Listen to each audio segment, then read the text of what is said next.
Hoje tem mais uma reunião da CPI da USP aqui na Assembleia Legislativa de São Paulo. Ontem, o reitor falou em reabrir sindicâncias de antigas denúncias de violência da universidade. Termina hoje o prazo para inscrição no SISU 2015. Autoescolas se adaptam às novas regras para alunos e vão tirar carteira de habilitação pela primeira vez. Agora, no Jornal da Assembleia. Olá, boa tarde. Deputados da CPI da USP voltam a debater hoje, aqui na Assembleia, os casos de violência nas universidades públicas de São Paulo. Quem tem os detalhes ao vivo é a repórter Viviane Cesarino. Viviane, boa tarde. Oi, Silvia, boa tarde para você, boa tarde a todos. A CPI que investiga a violação de direitos humanos em trotes, festas, na rotina, no cotidiano das universidades públicas, ouve daqui a pouquinho estudantes da PUC de Campinas. Desta vez, não são vítimas, são alunos acusados de praticar trotes violentos ou vexatórios contra os bichos, os calouros que ingressam na universidade. A reunião começa a partir das 2h da tarde, nesse auditório aqui onde eu estou, que é o auditório Paulo Kobayashi. E ontem, em audiência pública, a CPI ouviu professores da USP e da Unicamp. À frente do programa USP Diversidade, a professora Heloísa Buarque de Almeida, da FEFELESH, contou que há pelo menos 3 anos ouviu relatos de violência e abuso sexual em festas, repúblicas e no CRUSP, a residência dos estudantes. Para ela, cursos como Direito, Medicina e as engenharias mantêm trotes e neles há relatos de abusos. São os cursos que parece que tem uma tradição, digamos, de humilhação entre eles, né? E isso é tão naturalizado que primeiro é muito difícil denunciar.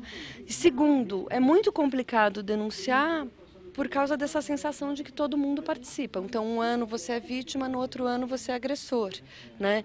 E é difícil criar essas fronteiras exatamente. Coordenadora do projeto de pesquisa de violência no ambiente universitário, a professora Maria Fernanda Tourinho Pérez, da Faculdade de Medicina da USP, mostrou que a violência, seja física, seja moral ou sexual, atinge grande parte da graduação da medicina.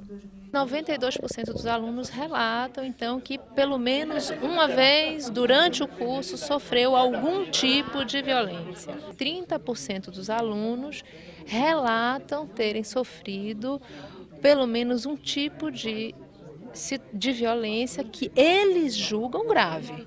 O professor Paulo Saldiva, que esteve à frente da comissão de apuração da USP, acha que a universidade está doente e precisa, antes de mais nada, reconhecer isso.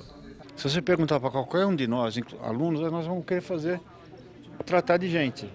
Mas se a gente está formando pessoas que talvez não pudessem tratar dentro de valores morais ou éticos os seus próprios colegas, como é que a gente vai garantir que alguma dessas pessoas, que são a minoria dos nossos alunos, possam exercer a medicina na sua plenitude, na forma como a gente imagina que deva ser praticada? Não com otimismo, mas com realismo de que as coisas funcionam dessa maneira, eu acredito que vai ter mudança sim, por causa do grau de conhecimento público que está sendo tomado mediante essa CPI aberta aqui na Assembleia. Eu acho que a USP só vai ser melhorada se os estupradores forem identificados, forem punidos, e se esses caras todos não virarem médicos, não virarem agrônomos, não virarem, como diz o jovem, entendeu?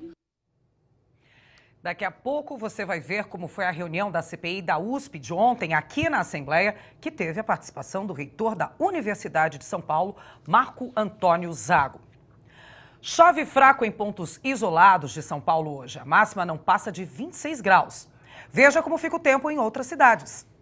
Em Campinas, o sol aparece entre muitas nuvens. Chove à tarde, máxima de 27 graus. Em São José dos Campos, o tempo fica nublado a maior parte do dia, máxima de 28. Em Sorocaba, a quinta-feira é de tempo fechado e pode chover forte no fim do dia, máxima de 29 graus. E em Ribeirão Preto, tempo fechado, mas muito abafado, máxima de 32 graus. Reitor da USP vem à Assembleia e promete reabrir sindicâncias com antigas denúncias na universidade. Veja os detalhes depois do intervalo.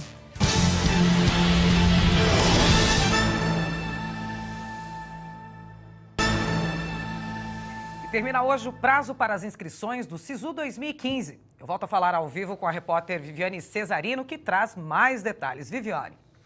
Silvia, de acordo com o MEC, o Ministério da Educação, o SISU já tinha recebido até ontem, às 7 horas da noite, 2.300.000 inscrições. O Sistema de Seleção Unificada oferece 205.000 vagas no ensino superior. E essas vagas estão espalhadas em 128 instituições públicas e 5.631 cursos. O SISU usa na seleção para essas vagas as notas obtidas pelos estudantes no Enem do ano passado. Então, se você é um aluno, hoje você tem que ficar muito atento a esse prazo, atento ao relógio, porque essas inscrições do SISU só podem ser feitas até as 11 horas da noite e 59 minutos, às 23h59, porque aí à meia-noite acaba e você vai perder este prazo. Inscrições que podem ser feitas pela internet por meio do site do SISU, que é o www.sisu.mec.gov.br. Silvia. Obrigada, Vivi. E a gente volta a falar sobre a CPI da USP, que investiga possíveis violências nos campi das universidades públicas do Estado. O reitor da USP, ouvido na Comissão de Direitos Humanos da Assembleia Legislativa, prometeu reabrir sindicâncias com antigas denúncias sobre violência no campus da universidade. O reitor, que assumiu em janeiro do ano passado, garantiu que os casos denunciados vão ser apurados. Estes casos, à medida que eles são trazidos ao conhecimento do reitor, eu estou pessoalmente tomando providência junto aos diretores, etc., para que esses casos sejam reabertos. Não são tantos assim, estes muito do passado. Todas as novas denúncias serão comunicadas à Comissão de Direitos Humanos da universidade. Todos os casos em que houver denúncia ou suspeita têm que ser investigados. A responsabilidade é do diretor, mas ele tem que comunicar à Comissão de Direitos Humanos na abertura e depois tem que mandar o resultado para que desapareça a suspeita de que diretores ou responsáveis por seções estão de alguma forma escondendo casos ou tentando abafar situações. Nesta primeira fase, a CPI já ouviu cerca de 50 pessoas entre vítimas e testemunhas. As violações de direitos humanos estariam ocorrendo nos trotes, festas e no dia a dia das faculdades. Na USP, a recepção dos novos alunos é feita pela própria universidade e os trotes proibidos. A USP não apoia, pelo contrário, proíbe trote. Não existe trote na Universidade de São Paulo promovida ou apoiada pela universidade. É ilegal. Quem faz trote na universidade está fazendo uma prática ilegal. A universidade promove uma semana de recepção dos calouros, para os quais existe todo uma preparação. Já há 6 meses vimos preparando em cada unidade os professores e estudantes que vão receber os novos calouros, dando orientações, instruções. A reunião contou com a participação de professores e alunos da USP. Para o deputado Adriano Diogo, do PT, que preside a CPI, não pode faltar vontade para enfrentar a situação. Essa questão dessa máquina gigantesca de tortura e dessa cadeia de comando, essa geração de interesses, tem que haver uma vontade política de quebrar isso, e não se ater a um formalismo distante, que pode dar certo, pode não dar certo, entendeu? Essa é a necessidade e é isso que a sociedade está querendo ouvir. Os 94 deputados eleitos e reeleitos em São Paulo tomam posse no cargo no dia 15 de março, às 3 da tarde, aqui na Assembleia Legislativa. No último dia de trabalho do ano passado, antes do recesso, vários projetos foram aprovados. Vamos relembrar? Criada a Agência Metropolitana do Vale do Paraíba e Litoral Norte, a Agenvale, autarquia responsável pela execução das ações deliberadas pelo Conselho Metropolitano da região, composto por 39 prefeitos. Rejeitado o veto ao projeto de lei da deputada Ana Perugini, do PT, que altera a lei que criou o Índice Paulista de Responsabilidade Social. Também foi derrubado o veto ao projeto de lei do deputado José Zico Prado, do PT, que obriga a presença de farmacêutico responsável técnico nos quadros das empresas transportadoras de medicamentos e insumos farmacêuticos. Aprovado abono complementar aos servidores das Secretarias de Estado, Procuradoria-Geral do Estado e autarquias, previsto em proposta do governo. Rejeitado o veto ao projeto de lei do deputado José Bittencourt, do PSD, que dá a denominação de prefeito Walter Braido à estação da CPTM em São Caetano do Sul. Aprovado o reajuste dos pisos salariais mensais mínimos em São Paulo, que passam para R$ 905 e R$ 920 conforme a categoria profissional, a partir de 1º de janeiro de 2015. Aprovado o projeto que fixa os subsídios dos deputados estaduais para 2015, que equivalem a 75% dos vencimentos dos deputados federais. Voto contrário da bancada do PSOL. E ainda hoje você vai ver mais projetos aprovados pelos deputados no fim do ano passado aqui na Assembleia Legislativa. E as novas regras para quem quer tirar a primeira carteira de habilitação já estão valendo. Boa tarde, Jeremias Gomes. Qual é a mudança determinada pelo Código Nacional de Trânsito? Pois é, Silvia, é verdade. Quem vai tirar a primeira habilitação agora vai ter que fazer mais aulas práticas. O Maurício Issa, que é diretor de um centro de formação de condutores, tem as informações para a gente. Quantas horas agora precisa fazer de acordo com essas novas regras? Realmente, agora, para a primeira habilitação, obtenção de primeira habilitação, antigamente era 20 aulas práticas, agora passou a ser 25 aulas práticas, tá? Agora, quem tem a carteira para moto, que é a categoria B, e quer adicionar a A, como é que funciona? Sim, antigamente era 15 aulas, agora passou a 20 aulas práticas, 5 aulas a mais. Pois é, agora a pessoa pode usar também o chamado simulador veicular, que é esse que está aqui. Aqui está um pouquinho escuro, porque é necessário mesmo para que a pessoa tenha toda essa visão. O Zé Roberto vai explicar aqui um pouquinho para a gente. Zé Roberto, você optou fazer o simulador, é interessante? É bem interessante pelo fato dele dar situações adversas que normalmente o aluno não tem no dia a dia. Então é importante, né, porque aqui você aprende várias coisas como andar na chuva, neblina, principalmente aula noturna, e isso ajuda muito o aluno na sua formação. Agora, para o aluno aumentar 5 horas, você acha que é importante?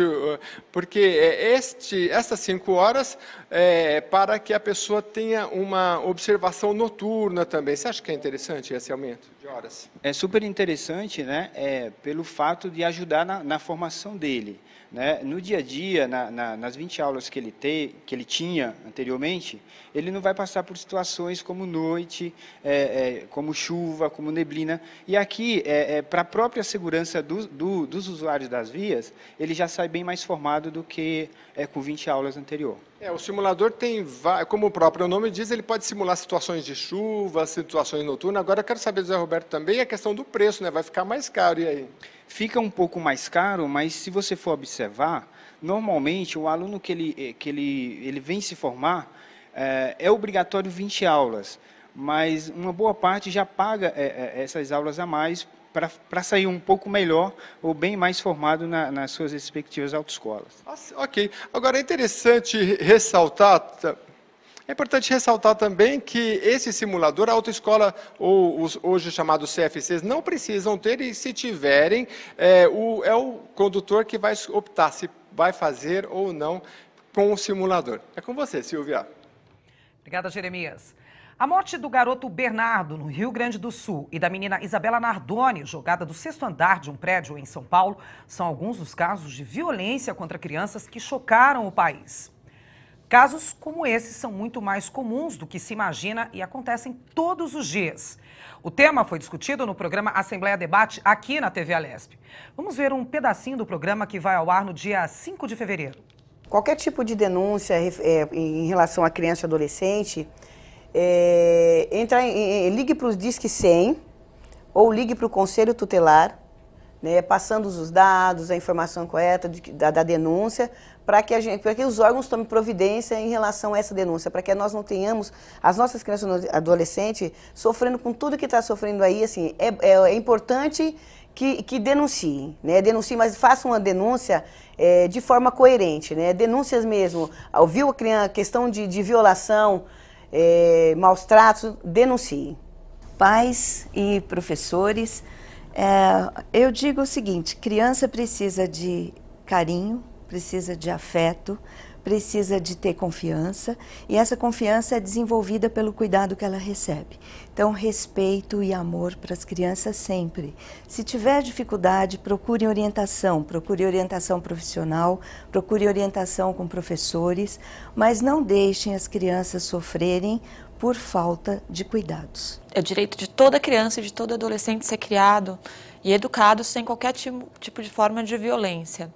E a gente falar sobre esse assunto é sempre muito importante, porque discutir a violência em todos os seus gêneros, ela dá informação para toda a sociedade, porque é dever de todos nós denunciar os casos de violência e agressão contra a criança e adolescente. E a discussão e a informação é sempre muito importante para a gente prevenir que novos casos, que haja reiteração dos atos de violência, que novos atos sejam cometidos contra crianças e adolescentes.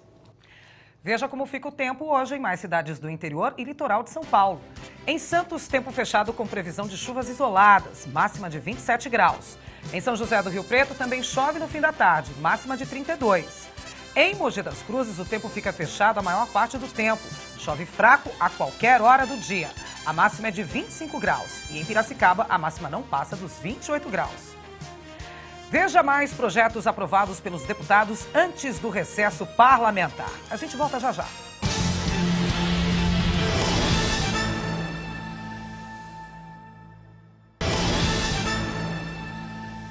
Agora você vai ver mais projetos aprovados no fim do ano passado aqui na Assembleia Legislativa de São Paulo.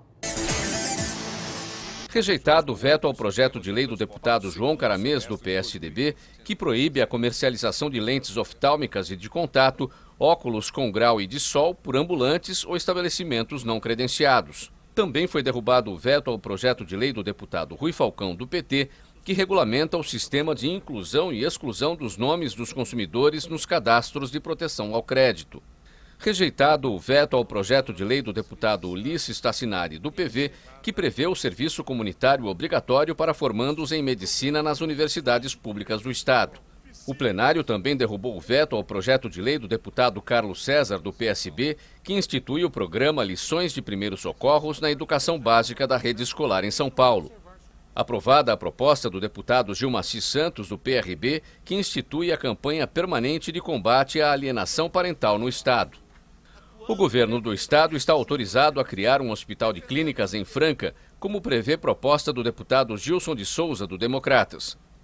A mesa diretora da Assembleia fixou em R$ 21.635,05 o salário do governador, em R$ 20.549,60 os ganhos mensais do vice-governador e em R$ 19.467,94 os vencimentos dos secretários estaduais para 2015, voto contrário da bancada do PSOL. Criado o Plano Estadual de Educação Empreendedora nas escolas de ensino médio e escolas técnicas estaduais vinculadas à Secretaria da Educação e ao Centro Paula Souza, proposto pelo deputado Itamar Borges, do PMDB, voto contrário da bancada do PT. Aprovado o projeto de lei do deputado Edson Ferrarini, do PTB, que prevê a inserção de código de barras nos documentos fiscais com os dados necessários para o cadastro no sistema da Nota Fiscal Paulista. E amanhã você confere aqui no Jornal da Assembleia os outros projetos aprovados antes do recesso parlamentar.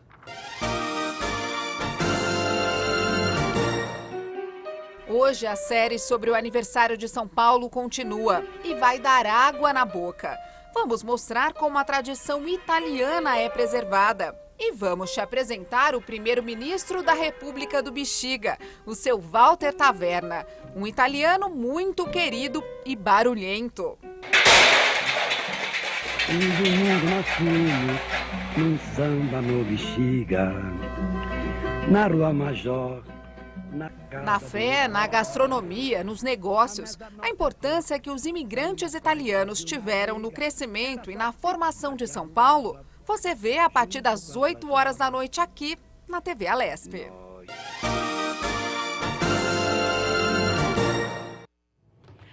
E o Jornal da Assembleia de hoje termina agora. Parabéns à cidade de São Vicente, que completa hoje 483 anos de fundação.